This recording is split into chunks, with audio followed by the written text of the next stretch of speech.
Alright guys, before we get into this video and looking at some of the percent chances of these teams possibly making the 4-team playoff, we do have an update. The College Football Playoff Committee is leaning towards a 5+7 format for the expanded playoffs. A 5+7 format means the top 5 conference champions and the next 7 highest ranked teams would make the 12-team playoff. Now, this is what we expected. There were 2 different extreme options, and this is the one where they kind of meet in the middle. So the first option was just take the 12 best teams, which obviously the Big Ten and the SEC would want, but that would kind of eliminate the whole auto bids if you win your conference. And then the other crazy option was a 6+6 format, which would enable 2 group of 5 teams to be guaranteed to make the 12-team playoff, which is just way too many. So it seems like the 5+7 format, where now that we do have a Power 4 with the Pac-12 dissolving, you're going to take the conference champion from each Power 4 league plus a guaranteed group of 5 team, and then the next 7 best teams. So that seems like the most obvious choice for the College Football Playoff Committee, but we will see on that. Now, guys, let's just get to the actual update when it comes to the playoff contenders and the chances they have of making the playoffs right now. Here, as we enter week number 5, you can see Oklahoma. Yes, Oklahoma sitting at number 1, 43% chance to make it. You know, Oklahoma, I'll try and explain this. They're really loved by the analytics, mainly because they've had a few beatdown wins, especially that week 1 win against Arkansas State, 73-0. But I will say, I do think the general public is underrating Oklahoma at this point. When you look at where they're ranked in the AP poll, when you look at how people are talking about them, Dylan Gabriel is legitimately an elite quarterback. The only thing that Oklahoma doesn't have is a run game. They're a good team. You know, should they be number 1 right now? Probably not, but these are just analytical rankings based off of how well these teams play. So Oklahoma, certainly, I mean, it is pretty crazy that they're number 1, but there are a lot of teams that are kind of nipping at each other. You know, 43% for Oklahoma, Ohio State sitting at 41% chance to make the playoff right now. You've got Florida State also at 41% chance. They seem to have at this point, I mean, they already faced Clemson, they already faced LSU. The ACC isn't great, so their schedule should get a bit easier. And then there you can see Penn State. The top 4 right now would be Oklahoma, Ohio State, Florida State, and Penn State. And then Georgia, who was first forever, they've fallen back to 37% chance. I have a feeling Georgia, they might jump back up to number 1 because they face an Auburn team who I don't think is very good, but the analytics actually like Auburn, meaning if Georgia destroys Auburn on the road, they're going to skyrocket up the rankings analytically, and I think they are going to destroy Auburn. You can see Texas, they're at number 6. I'm guessing that's mainly because they have to face Oklahoma.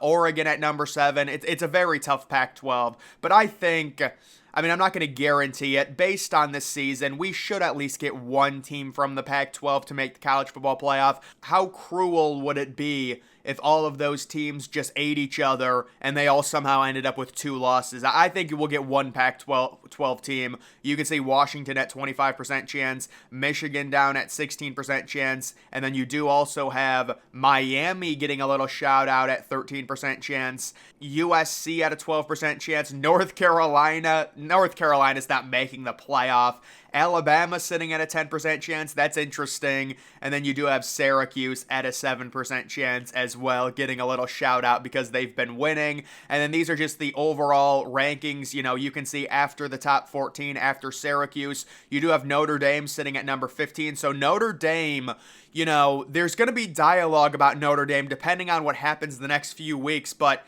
can they make the playoff with 1 loss without even being in a conference championship because they are an independent? I'm going to say absolutely, because they do have a tough schedule. I don't think they're going to win out, but if they did win out, their only loss coming to Ohio State at home in a game that they were winning towards the end, I would say Notre Dame has a very good chance to make the playoff, even without being in their conference championship game, because their schedule is tough. They've got Duke coming up. They've got Louisville. Those are the 2 teams right below them. You can see Louisville at number 16. They are undefeated. They're having a nice start to the season. We will see if they can keep it up. They've got that huge game with Notre Dame, I believe, in a few weeks. And then Duke Duke faces Notre Dame this week. This is a huge game for both of those teams. Duke is still undefeated. If they win, they're going to catapult inside of the top 10. And by the way, that Notre Dame-Duke game is also big for Ohio State. Now, Ohio State is on a bye week, but Ohio State could certainly use Notre Dame to beat Duke. That's going to prop their road win over Notre Dame up even more. This is the way you got to be thinking when it comes to college football, guys. You can see Ole Miss down to number 18 after the loss to Alabama. They're certainly not making the playoff. How about Liberty at number 19 because they play in an easy conference, but obviously they're not making the playoff? You have Utah at number 20. And guys, this is what I've been saying about Utah. They're not as good as their record. I don't know how the AP poll has them at number 10, and they play in an extremely tough conference this year. Utah will lose at least 3 games, possibly 4, and I think that starts on Friday night when they lose to Oregon State. You've got LSU at number 21. They already have a loss, although it's out of conference, so maybe LSU, if they're able to beat Alabama on the road. Certainly, I mean, obviously, if LSU wins out, they're going to be in the playoff. There's no doubt about that. They just have really no room for error. Maybe LSU can try and argue if they lose a game in SEC play and then win out and then beat Georgia in the SEC championship. They should be the first 2-loss team to make the playoff. I could see them doing that. You can see Kansas State up 6 spots after. Yeah, Kansas State had an impressive win. Kansas State humbled me last week, I'll be honest, but I did call their upset loss to Missouri. You can see Fresno State getting a shout out at number 23. UCLA down 6 spots. Yeah, that's a tough loss. They just have no offensive line. Wisconsin up 7 spots. Wisconsin versus Ohio State is going to be a game to watch later this year. I think Wisconsin, based on their schedule, they play in a horrible division. They're going to win out until that Ohio State game. They get Ohio State at home. 7:30 game on NBC. You know, in Camp Randall. If you're Ohio State, you are not looking forward to that. Iowa, I mean, a 2% chance. Is that a 2% chance of scoring? Yeah, Iowa's not making the playoff. Washington State getting a shout out. Yeah, I mean, it's unfortunate for Washington State. They look like a solid team. They just play in a really tough conference this year. Maryland moves up. Air Force gets a shout out. They're really good. I think Air Force is definitely a dark horse to make the playoff. And then Tennessee, they re-enter the top 30 right there. Taking a look at the hypothetical conference championship game predictions. So right now it looks like FSU would be facing Louisville, and they would be sitting minus 10.5 in terms of spread. You've got, obviously, Oklahoma facing Texas, basically a pick-em game right now. That game is going to be happening in a few weeks. It's going to be one of the best regular season college football games of the year. You've got Ohio State and Wisconsin. There's a throwback, Ohio State and Wisconsin. Remember when they always used to play each other in the conference championship game? But, I mean, I don't know who's going to make it from the Big Ten West. I would guess Wisconsin. If they don't, I mean, do we really need to see Iowa again? Lord help us. The Pac-12 right now, it would be Oregon versus Washington. So Washington, they're moving significantly up analytical rankings, and you can see they're appearing there for the first time. And then, of course, the SEC is your Georgia-Alabama matchup. Basically, I'm not going to say it's locked because Alabama's been struggling, but that certainly seems like the most likely scenario. Looking at the group of 5, it looks like SMU versus Tulane. Seems like a very favorable matchup right now. SMU sitting minus 4.5.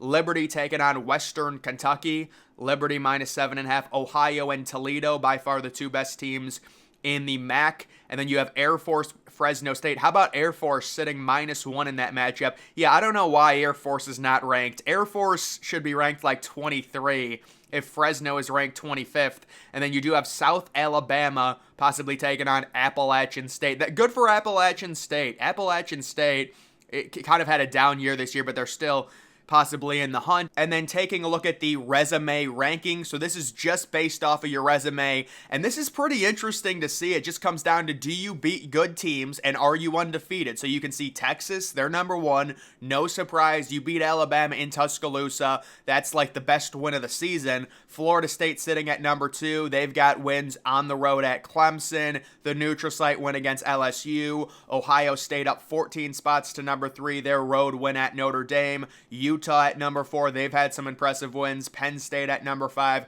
North Carolina sitting at number 6. Washington number 7. Duke at number 8. Washington State at number 9.